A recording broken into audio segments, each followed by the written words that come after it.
வணக்கம். இன்றைய தலைப்புச் செய்திகள். புதுவையில் செயல்படும் போலி மதுபான தொழிற்சாலை தொடர்பாக IAS அதிகாரி தலைமைகள் நீதி விசாரணை நடத்த வேண்டும். அதிமுக செயலாளர் அன்பழகன் வலியுறுத்தல். புதுவை மக்களவை தொகுதிகள் வாக்கு எண்ணும் மையங்களில் 800 போலீசார் ஈடுபடுத்தப்பட உள்ளனர். முதுநிலை கண்காணிப்பாளர் நாகசைதன்யா தகவல். புதுச்சேரி அரசு மற்றும் தனியார் பள்ளி கல்லூரி வாகனங்கள் ஆய்வு. உட்படுத்தப்படாத வாகனங்கள் இயக்க தடை. போக்குவரத்து துறை ஆணையர் தகவல்.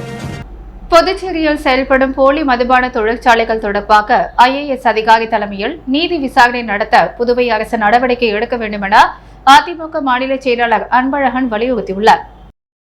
புதுச்சேரி உப்பளத்தில் உள்ள அதிமுக தலைமை அலுவலகத்தில் செய்தியாளர்களை சந்தித்த மாநில செயலாளர் அன்பழகன், கஞ்சா உள்ளிட்ட பல்வேறு விதமான போதைப் பொருட்கள் விற்பனை செய்யும் மாநிலமாகவும் போலி மதுபானம் தயாரிக்கும் பிராந்தியமாகவும் புதுச்சேரி மாறி வருகின்றது.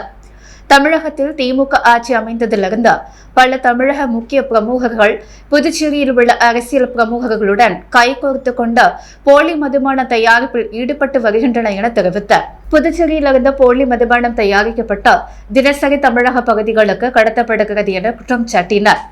கடந்த சில தினங்களுக்கு முன்பு புதுச்சேரியிலிருந்து உளுந்தூர்பேட்டைக்கு போலி மதுபானம் கடத்திய வழக்கில் நாமக்கல் மாவட்டத்தைச் சேர்ந்த திமுக பிரமுகர் ராதாகிருஷ்ணன் கைது செய்யப்பட்டுள்ள நிலையில் இந்த வழக்கில் புதுச்சேரி திமுக அமைப்பாளர் தொகுதியில் போலி மதுபான ஆலை கண்டுபிடிக்கப்பட்டுள்ளது புதுச்சேரிக்கு தலைக்குனிவை ஏற்படுத்தியுள்ளது என்றார். உடனடியாக இந்த சம்பவம் குறித்து IAS அதிகாரி தலைமையில் நீதி விசாரணைக்கு புதுச்சேரி அரசு உத்தரவிட வேண்டும் என வலியுறுத்தினார்.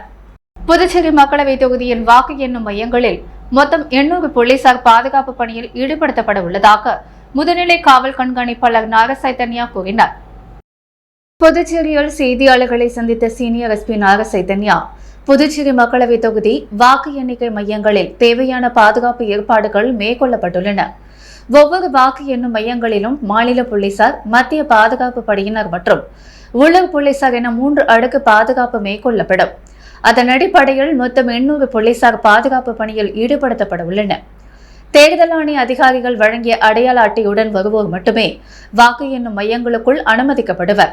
கைபேசிகள் உள்ளிட்ட மின்னணு சாதனங்களுக்கு அனுமதி இல்லை. வாக்கு எண்ணும் மையங்கள் அமைந்த பகுதிகளில் பொதுமக்கள் பாதிக்காத வகையில் போக்குவரத்து அனுமதிக்கப்படும். தேர்வில் வெற்றி பெற்றவர்கள் போக்குவரத்து இடையூறு இல்லாத வகையில் அதை கொண்டாடும் வகையில் பாதுகாப்பும் கண்காணிப்பும் மேற்கொள்ளப்படும். அதற்கேற்ப காவல்துறை அனுமதி வழங்கும் என்றார். புதுச்சேரியில் இயக்கப்படும் மற்றும் தனியார் பள்ளி கல்லூரி வாகனங்களை போக்குவரத்து துறை அதிகாரிகள் ஆய்வு செய்தனர். மேலும் ஆய்வுக்கு உட்படுத்தப்படாத வாகனங்களை இயக்க தடை விதிக்கப்படும் என போக்குவரத்து துறை ஆணையர் சிவகுமார் தெரிவித்தார். புதுச்சேரியில் கோடை விடுமுறை முடிந்து வருகின்ற 12ஆம் தேதி அரசு மற்றும் தனியார் பள்ளிகள் திறக்கப்பட உள்ளது. இந்த நிலையில் இந்த விடுமுறை நாட்களில் பள்ளி வாகனங்களை சீரமைக்கும் பணிகளில் கல்வி நிறுவனங்கள் ஈடுபடுத்தப்பட்டன. இதனிடையே புதுச்சேரி போக்குவரத்து துறை அதிகாரிகள் மாணவ மாணவிகளின் பாதுகாப்பை கருத்தில் கொண்டு அவர்கள் பயணம் செய்யும் கல்வி நிறுவன வாகனங்களை ஆய்வு செய்யும் சிறப்பு முகாம் 2 நாட்கள் புதுச்சேரி மேட்டுப்பாளையம் கனரக முனையம் பகுதியில் நடந்து வருகிறது. இதில் பள்ளி, கல்லூரி மற்றும் அரசின் மாணவர்களுக்கான இலவச பேருந்து என மொத்தம் 9000 வாகனங்கள் அதிகாரிகளின் ஆய்வுக்கு உட்படுத்தப்பட்டுள்ளன. போக்குவரத்து ஆணையர் சிவகுமார் முன்னிலையில் 6 குழுக்கள் அமைக்கப்பட்ட வாகனங்களில் முதலுதவி பெட்டி, தீயணைப்பு கருவி, அவசர வழி, கதவு பூட்டுக்கள், வேக கட்டுப்பாட்டு கருவி, பர்மிட், ஓட்டுநர்கள் 5 வருட அனுபவம் உள்ளவர்களா, வாகன மாசு கட்டுப்பாட்டு சான்றிதழ் பெறப்பட்டுள்ளதா, GPS கருவி பொருத்தப்பட்டுள்ளதா என்பது குறித்து ஆய்வு நடத்தினர். இந்த ஆய்வின் பொழுது மேற்கண்ட வசதிகள் சரியாக வாகனங்களை ஒரு வாரத்திற்குள் சரி செய்து இயக்க வேண்டுமென அறிவுறுத்தியுள்ளனர். மேலும் இந்த ஆய்வின் பொழுது வாகனங்களில் திடீரென தீ விபத்து ஏற்பட்டால் அதனை எவ்வாறு அணைக்க வேண்டுமென தீயணைப்பு துறையினர் வாகன ஓட்டுநர்களுக்கு செயல்முறை விளக்கம் அளித்தனர். மேலும் ஆய்வுக்கு உட்படுத்தப்படாத வாகனங்களை இயக்க தடை விதிக்கப்படும் எனவும் அதிகாரிகள் தெரிவித்தனர். புதுச்சேரி உளையன்பேட்டை முல்லைநகர் மலர் வீதியில் அனுமதியின்றி இயங்கி வந்த தங்கும் விடுதியை காவல்துறையினர் காலி செய்து சுற்றுலா பயணிகளை வெளியேற்றியது பரபரப்பை ஏற்படுத்தியுள்ளது. புதுச்சேரி என்று மிகப்பெரிய சுற்றுலா தலமாக விளங்கி வருகிறது. இங்கு தமிழகம், ஆந்திரா, கேரளா, பெங்களூர் உள்ளிட்ட இந்தியா முழுவதும் உள்ள அண்டை மாநிலங்களைச் சேர்ந்த சுற்றுலா பயணிகளும் வெளிநாட்டு சுற்றுலா பயணிகளும் தொடர்ந்து வருகை புரிவதால் வார இறுதி நாட்களில் தங்குவதற்கு விடுதிகள் கிடைப்பது என்பது மிகவும் சிரமமாக இருக்கும். எனவே பலர் சட்டவிரோதமாக அரசு அனுமதி பெறாமல் அபார்ட்மெண்ட் மற்றும் வீடுகளை தங்கும் விடுதிகளாக வாடகைக்கு விட்டு வருகின்றனர். அதன்படி புதுச்சேரி உருளையன்பேட்டை தொகுதிக்குட்பட்ட முல்லை நகர் மலர் வீதி பகுதியில் உள்ள அபார்ட்மெண்ட் ஒன்றில் அண்டை மாநிலங்களைச் சார்ந்த சுற்றுலா பயணிகள் அடிக்கடி வந்து செல்கின்றனர். இந்த நிலையில் அந்த அபார்ட்மெண்டில் உள்ள 3 வீட்டை வாடகைக்கு எடுத்து கிட்டத்தட்ட 25க்கும் மேற்பட்ட ஆண்கள் பெண்கள் என சுற்றுலா பயணிகளை தங்க வைத்துள்ளனர். இவர்கள் குடியிருப்பு பகுதிகள் நிறைந்த அந்த தெருவில் முகம் சுளிக்கும் வகையில் அரைகுறை ஆடை அணிவதோடு மது அருந்துவதும் புகைப்பிடிப்பதும் பெண் மற்றும் ஆண் நண்பர்களுடன் வீதியில் கும்பலாக அடித்துள்ளனர். இதனை கண்ட அப்பகுதி குடியிருப்பு வாசிகள் நேரடியாக சென்று அபார்ட்மெண்ட் சுற்றுலா விடுதியாக மாற்றிய உரிமையாளரிடம் இங்கு சுற்றுலா விடுதி நடத்த அனுமதி பெற்றுள்ளீர்களா என கேட்டனர். அதற்கு விரைவில் அனுமதி பெற்றுவிடுவோம் என்று கூறியுள்ளார். இதுகுறித்து உடனடியாக உருளையன்பேட்டை காவல்துறைக்கு போன் மூலம் குடியிருப்பு சங்க நிர்வாகிகள் புகார் அளித்தனர். அதன் பெயரில் புகாரின் அடிப்படையில் அங்கு வந்த உருளையன்பேட்டை காவல்துறையினர் விடுதியில் தங்க வைத்த அனைத்து சுற்றுலா பயணிகளையும் உடனே காலி செய்ய வைத்தனர். மேலும் அனுமதி இல்லாமல் தங்கும் விடுதி நடத்தியவரை எச்சரித்தனர். இதுகுறித்து குடியிருப்பு நலசங்கம் நிர்வாகிகள் கூறும்பொழுது, தங்கும் விடுதி நடத்த அரசு பல்வேறு விதிமுறைகள் விதித்த போதிலும் பலர் முறைகேடாக சட்டவிரோதமாக இத்தகைய செயல்களில் ஈடுபட்டு வருகின்றனர். இவர்கள் மீது அரசு உடனடி நடவடிக்கை எடுக்க வேண்டும் என கேட்டுக்கொண்டார். ராகுல் காந்தி தேசிய பேரவை சார்பில் முன்னாள் முதல்வர் நாராயணசாமி பிறந்தநாளையொட்டி அவருக்கு சால்வை அணிவித்து வாழ்த்து தெரிவித்ததுடன் ஏழை எளிய மக்களுக்கு நலத்திட்ட உதவிகள் வழங்கி கொண்டாடினார்கள். புதுச்சேரி ராகுல் காந்தி தேசிய பேரவை சார்பில் முன்னாள் முதல்வர் நாராயணசாமியின் 77வது பிறந்தநாள் விழா கொண்டாடப்பட்டது.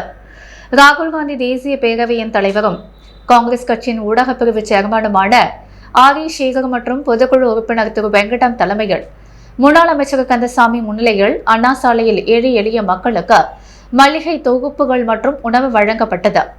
முன்னதாக முன்னாள் முதல்வர் நாராயணசாமியை அவரது இல்லத்தில் சந்தித்து சால்வை அணிவித்தும் பூங்கொத்து கொடுத்தும் வாழ்த்து தெரிவித்தனர்.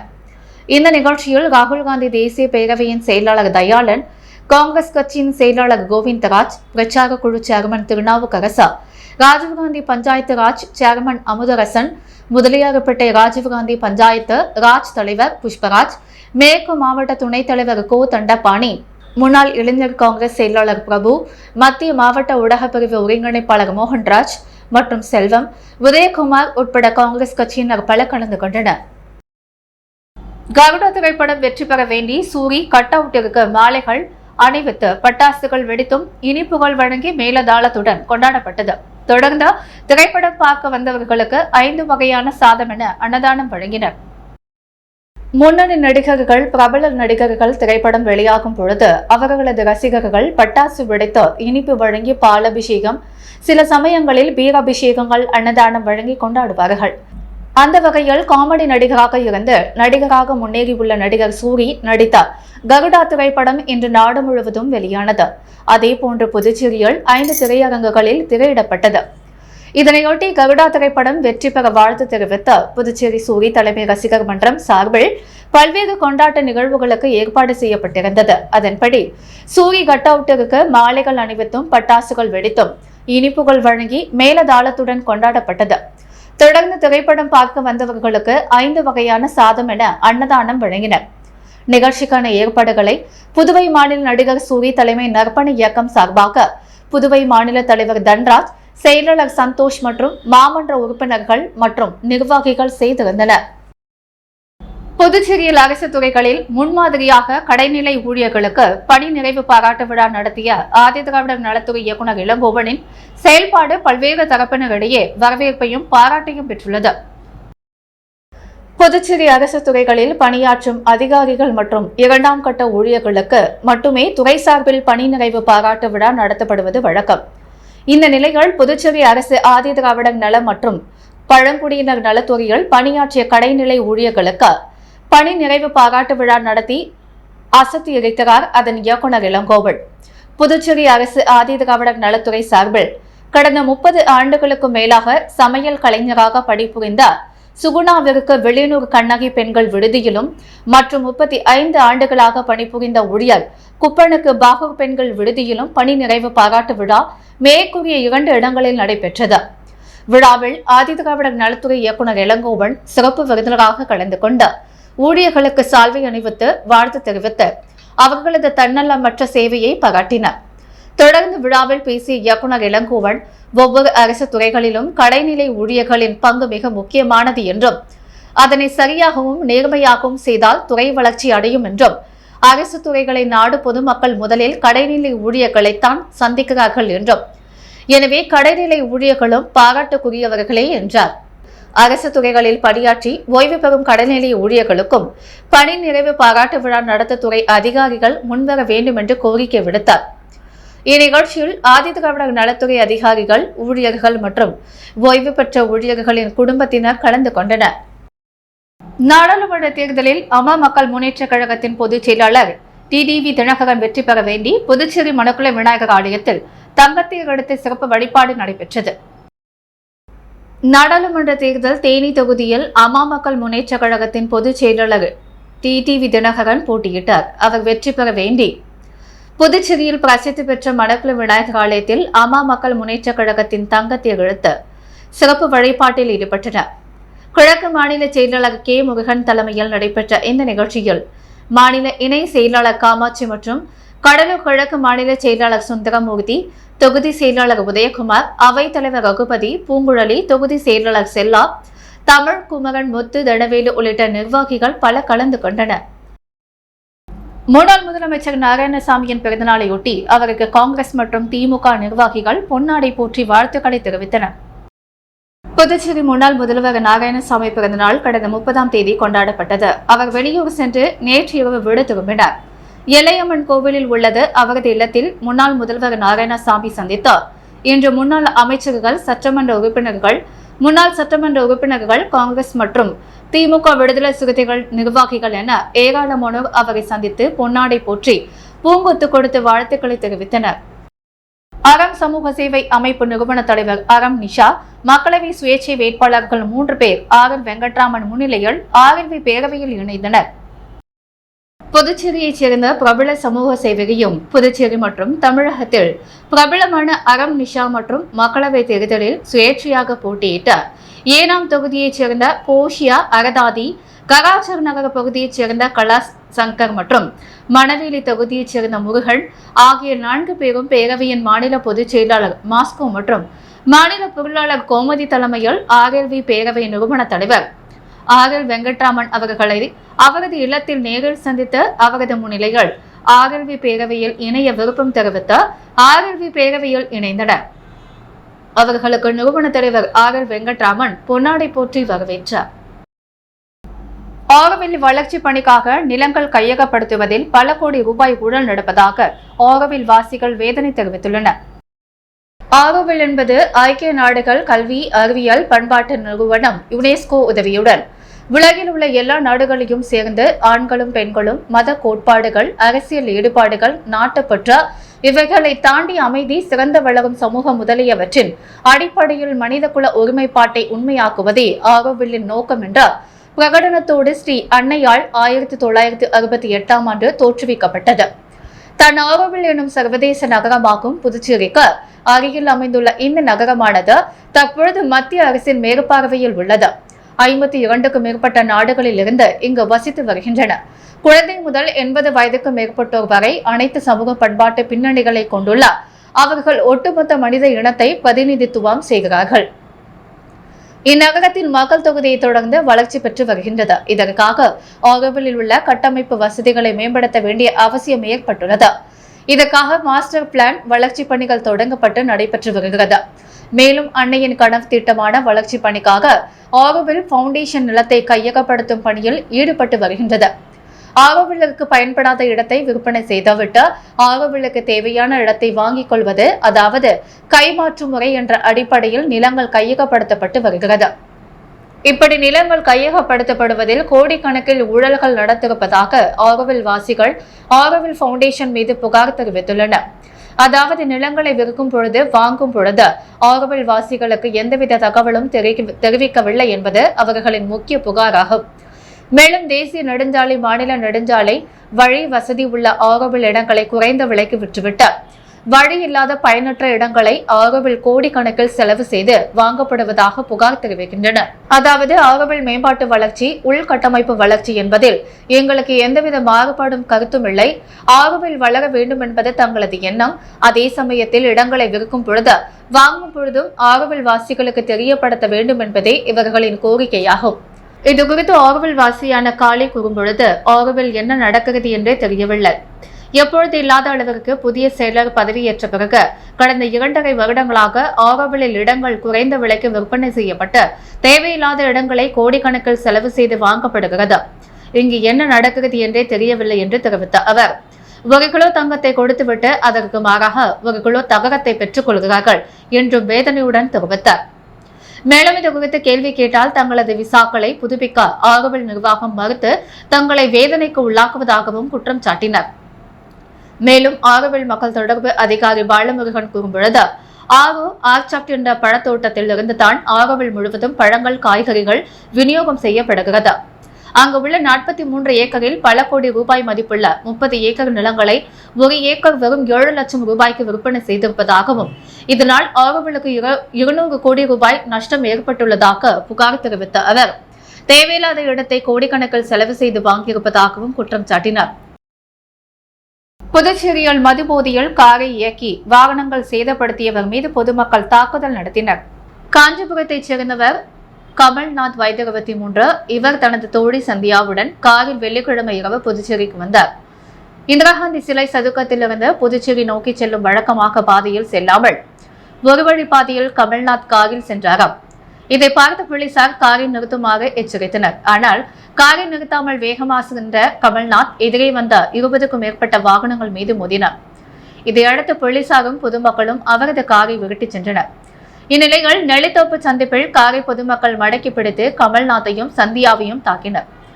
நிகழ்விடத்திற்கு வந்த உருளையன்பேட்டை போலீசார் இருவரையும் மீட்டு காவல் நிலையத்துக்கு அழைத்துச் சென்றார்.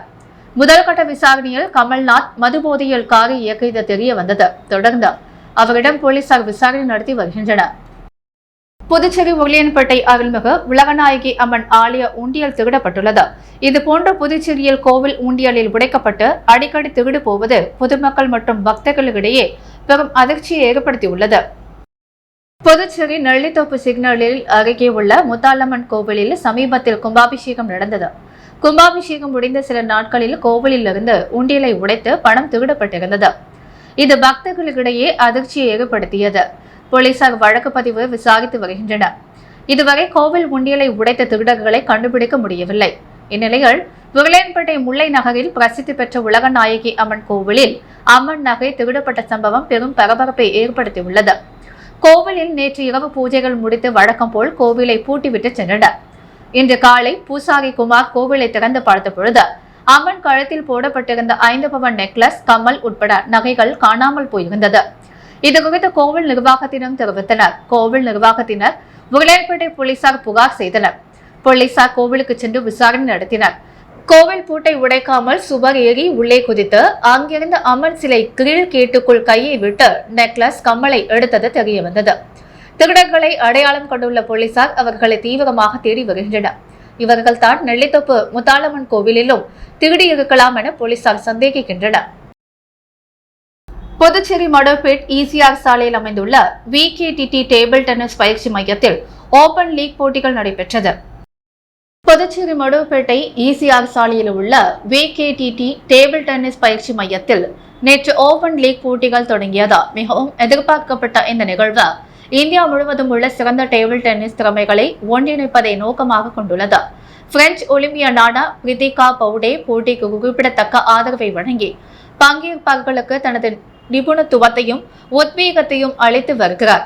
Sabari Vidyashramam, LFP sports club மற்றும் வெஸ்ட்மெட் ஆகியவற்றின் தாராளமான அனுசரணையால் இந்த போட்டி சாத்தியமாகியுள்ளது. இந்நிகழ்வை ஒழுங்கமைப்பதிலும் அதன் வெற்றியை உறுதி செய்வதிலும் அவர்களின் பங்களிப்பு முக்கியமானது. அவர்களின் ஆதரவிற்கு நன்றி. உள்ளூர் வீரர்கள் தங்கள் திறமைகளை வெளிப்படுத்தவும் குறிப்பிடத்தக்க விளையாட்டு வெளிப்பாட்டை பெறவும் ஒரு அருமையான தளத்தை கொண்டுள்ளன. இந்த மெகா நிகழ்வில் 5 மாநிலங்கள், 29 கல்விக்கூடங்கள், 23 மாவட்டங்கள் பங்கேற்றன. இந்நிகழ்வின் மூலம் பாண்டிச்சேரியில் டேபிள் டென்னிஸை மேம்படுத்துவதில் விஜய் கிருஷ்ணன் சிறப்பாக பணியாற்றியுள்ளார். தொடர்ந்து இதில் வெற்றி பெற்றவர்களுக்கு பரிசளிப்பு விழா வரும் ஞாயிற்றுக்கிழமை நடைபெற உள்ளது. நடிகர் விஷால் மக்கள் நல இயக்கத்தின் முக்கிய நிர்வாகியும் புதுவையில் புரட்சி தளபதி உமாபதி விஷாலினி பிறந்த நாளையொட்டி பல்வேறு நலத்திட்ட உதவிகள் வழங்கப்பட்டது. நடிகர் விஷால் மக்கள் நல இயக்கத்தின் முக்கிய நிர்வாகியும் தேவிகா அறக்கட்டளையின் நிறுவனருமான புரட்சி தளபதி உமாபதி விஷாலினி பிறந்தநாள் விழா ஒவ்வொரு ஆண்டும் பல்வேறு நலத்திட்ட உதவிகள் வழங்கி வெகு விமர்சையாக கொண்டாடப்படுவது வழக்கம். அந்த வகையில் இந்த ஆண்டு பிறந்தநாளை ஒட்டி எல்லை பிள்ளைச்சாவடியில் அமைந்துள்ள ராஜீவ்காந்தி குழந்தைகள் மருத்துவமனையில் அன்று பிறந்த சுமார் 20க்கும் மேற்பட்ட குழந்தைகளுக்கு ஆடை அணிகலன்கள், விளையாட்டு உபகரணங்கள் பரிசாக அவரது குடும்பத்துடன் மகனின் வரலட்சுமி மக்கள் நல இயக்கம் மூலம் அவர் வழங்கினார். பின்னர் தாயின் தேவிகா அறக்கட்டளை மூலம் அரியாங்குப்பத்தில் வசிக்கும் 20க்கும் மேற்பட்ட திருநங்கைகளுக்கு இலவச புடவை மற்றும் பல்வேறு நலத்திட்டங்களை அறக்கட்டளை மற்றும் மக்கள் நல இயக்கத்தினர் மூலம் அவர் வழங்கினார். நாய் தன் குட்டி இறந்தது தெரியாமல் பாச போராட்டத்தின் காரணமாக போராடி அதனை எழுப்பிய காட்சிகள் அனைவரது நெஞ்சையும் பதற வைத்த வீடியோ இப்போது சமூக வலைதளங்களில் வெளியாகியுள்ளது. புதுச்சேரியில் நாளுக்கு நாள் அதிகரித்து வரும் வெயிலால் அனல் காற்று காரணமாக மக்கள் மற்றும் வன உயிரினங்கள், பறவைகள், செல்ல பிராணிகள் என அனைவரும் கடுமையாக இன்னலுக்கு உள்ளாக்கி வருகின்றனர். பொதுமக்களுக்காக பல்வேறு அரசியல் கட்சிகளும் சமூக அமைப்புகளும் நீர்மூர் பந்தல்கள் அமைத்து தாகத்தை தீர்த்து வருகின்றன. அதேபோல் வன விலங்குகளுக்கும் வன ஆர்வலர்கள் தண்ணீர்களை வைத்து பாதுகாத்து வருகின்றனர்.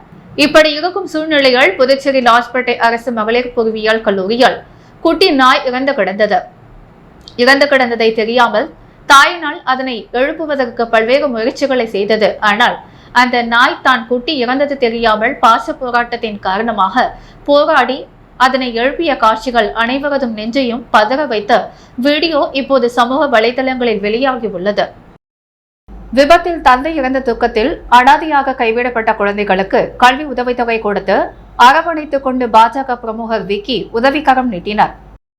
புதுச்சேரி மணவெளியைச் சேர்ந்தவர் சமூக ஆர்வலரான பாஜக பிரமுகர் விக்கி. இவர் பல்வேறு சமூக பணிகளை செய்து வருகிறார். மேலும் ஏழை எளிய மக்களுக்கு நலத்திட்ட உதவிகள் வழங்குதல், பள்ளி மாணவ மாணவிகளுக்கு கல்வி உதவித்தொகை வழங்கி அவர்களுக்கு படிப்பு செலவை ஏற்றுக்கொள்ளுதல் என பல்வேறு மக்கள் நல பணிகளை செய்து வருகிறார். இந்த நிலையில் புதுச்சேரி பெரியார் நகரைச் சேர்ந்தவர் லோகநாதன். இவர் கடந்த சில தினங்களுக்கு 5 மாதம் முன்பு விபத்து ஒன்றில் உயிரிழந்து விட்டார். இந்நிலையில் அவரது மனைவி சரண்யா, 6ஆம் வகுப்பு படிக்கும் மகன் மனோஜ் மற்றும் 2ஆம் வகுப்பு படிக்கும் மாணவன் சந்தோஷ் ஆகிய இருவரும் ஆதரவின்றி நிற்கதியாக தவித்து வந்தனர். இந்த நிலையில் இதனை அறிந்து கொண்ட சமூக ஆர்வலரான விக்கி என்கிற நமஸ்தே ராஜகணபதி ஓடோடி கரம் நிற்கதியாக நின்று தவித்த அவர்களுக்கு ஆதரவு கரம் நீட்டினார். அதாவது கல்வி உதவித் தொகையை வழங்கி கடைசி வரை படிப்பு செலவை முழுமையாக தாம் ஏற்றுக்கொள்வதாகவும் அவர் தெரிவித்து குழந்தைகளுக்கு பழங்கள் மற்றும் தின்பண்டங்கள் வாங்கி கொடுத்து ஆதரவு அளித்தார். மேலும் இதனை பெற்றுக்கொண்ட குழந்தைகள் மற்றும் அவரது தாயும் இருக்கரம் கூப்பி அவருக்கு நன்றியை தெரிவித்தனர். கரிக்கலாம்பாக்கம் அடுத்த புதுக்கடை கிராமத்தில் எழுந்தருள் உள்ள ஸ்ரீ திரௌபதி அம்மன் ஆலய தீமிதி திருவிழா சிறப்பாக நடைபெற்றது. புதுச்சேரி கரிக்கலாம்பாக்கம் அடுத்துள்ள தமிழக பகுதியான கடலூர் மாவட்ட புதுக்கடை கிராமத்தில் எழுந்தருள் உள்ள ஸ்ரீ முத்தாலம்மன் மற்றும் ஸ்ரீ திரௌபதி அம்மன் ஆலய தீமிதி திருவிழா கடந்த வாரம் கொடியேற்றத்துடன் துவங்கியது. தொடர்ந்து இவ்வாலயத்தில் அம்மனுக்கு சிறப்பு அபிஷேக ஆராதனைகளுடன் இரவு மின்னலங்காரத்தில் சுவாமி திருவீதி உலா நடைபெற்று வந்தது. அதனைத் தொடர்ந்து அர்ஜுனன் திரௌபதி அம்மன் திருக்கல்யாணம் நடைபெற்ற விழாவின் முக்கிய நிகழ்வான நேற்று காலை அம்மனுக்கு சிறப்பு அபிஷேக ஆராதனைகள் நடைபெற்ற புனித நீர் திரட்டு பூங்கரகம் ஜோடிக்கப்பட்ட கரக விதி விழா நடைபெற்றது. தொடர்ந்து தீச்சட்டி ஏந்தி புதுக்கடை பகுதியில் படுகளம் அமைத்து தீ மூட்டி மாலை தீமிதி திருவிழா நடைபெற்றது. இதில் ஏராளமான பக்தர்கள் தீ மிதித்து தங்களது நேர்த்திக் கடனை செலுத்தினர். தொடர்ந்து இரவு சுவாமி திருவீதி விழாவும் நடைபெற்றது. இவ்விழாவுக்கான ஏற்பாடுகளை ஆலய அறங்காவலர் குழுவினர், கிராம பொதுமக்கள் இணைந்து செய்திருந்தனர். மடுகரை திரௌபதி அம்மன் ஆலயத்தில் நடைபெற்ற தீமிதி திருவிழாவில் திரளான பக்தர்கள் தீமிதித்து தங்களது நேர்த்திக் கடனை செலுத்தினர். நெட்டப்பாக்கம் கொம்யூன் மடுகரை திரௌபதி அம்மன் கூத்தாண்டவர் ஆலயத்தில் தீமிதி திருவிழா சிறப்பாக நடைபெற்றது. முன்னதாக மாரியம்மன் பீடாரியம்மனுக்கு சகை வார்த்தல் நிகழ்ச்சி, பக்காசூரனுக்கு சோறு போடுதல், அர்ஜுனன் திரௌபதி அம்மன் திருக்கல்யாணம், கூத்தாண்டவர் திருக்கல்யாணம் மற்றும் கூத்தாண்டவர் தேரோட்டம் ஆகியவை நடைபெற்றன. முக்கிய நிகழ்வாக கரக புறப்பாடு நடைபெற்றது. தீமிதி திருவிழா நேற்று மாலை நடைபெற்றது. திரளான பக்தர்கள் கலந்து கொண்டு தீமிதித்து தங்கள் நேர்த்திக் கடனை செலுத்தினர். இவ்விழாவில் புதுவை மாநில காங்கிரஸ் தலைவர் வைத்திலிங்கம் எம்பி, துணை சபாநாயகர் ராஜவேலு ஆகியோர் கலந்து கொண்டு சுவாமி தரிசனம் செய்தார். இரவு அலங்கரிக்கப்பட்ட வாகனத்தில் பகவான் கிருஷ்ணன், அர்ஜுனன், திரௌபதி திருவீதி உலா நடைபெற்றது. விழாவுக்கான ஏற்பாடுகளை நிர்வாக அதிகாரி களியமூர்த்தி, திருப்பணிக்குழு தலைவர் தனபூபதி மற்றும் கிராம மக்கள் செய்து வந்தனர். தொடர்ந்து மறுநாள் மஞ்சள் நீர் உற்சவம் தர்மரம் பட்டாபிஷேகம் நடைபெற்றது. புதுச்சேரியில் இன்று தங்கம் மற்றும் வெள்ளி விலை நிலவரம். முத்து கோல்ட் ஹவுஸ் வழங்கும் இன்றைய தங்கம் மற்றும் வெள்ளி விலை நிலவரம். தங்கம் 1 கிராம் 6650 ரூபாய். வெள்ளி 1 கிராம் 95 ரூபாய். மீண்டும் இன்றைய முக்கிய செய்திகள். புதுவையில் செயல்படும் போலி மதுபான தொழிற்சாலை தொடர்பாக IAS அதிகாரி தலைமைகள் நீதி விசாரணை நடத்த வேண்டும். அதிமுக செயலாளர் அன்பழகன் வலியுறுத்தல். புதுவை மக்களவை தொகுதிகள் வாக்கு எண்ணும் மையங்களில் 800 போலீசார் ஈடுபடுத்தப்பட உள்ளனர். முதுநிலை கண்காணிப்பாளர் நாகசைத்தன்யா தகவல். புதுச்சேரி அரசு மற்றும் தனியார் பள்ளி கல்லூரி வாகனங்கள் ஆய்வு. உட்படுத்தப்படாத வாகனங்கள் இயக்க தடை. போக்குவரத்து துறை ஆணையர் தகவல். ஆரோவிலில் வளர்ச்சிக்காக கையகப்படுத்துவதில் பல கோடி ரூபாய் ஊழல். நியாயம் கேட்டால் விசாக்களை புதுப்பிக்க முடியாது என மிரட்டல். ஆரோவில் வாசிகள் பகிரங்க குற்றச்சாட்டு. புதுவையில் மதுபோதையில் காரை இயக்கி வாகனங்கள் சேதம். வாகன உரிமையாளர் மீது பொதுமக்கள் தாக்குதல். இத்துடன் எஸ் மீடியா செய்திகள் நிறைவடைகிறது. வணக்கம்.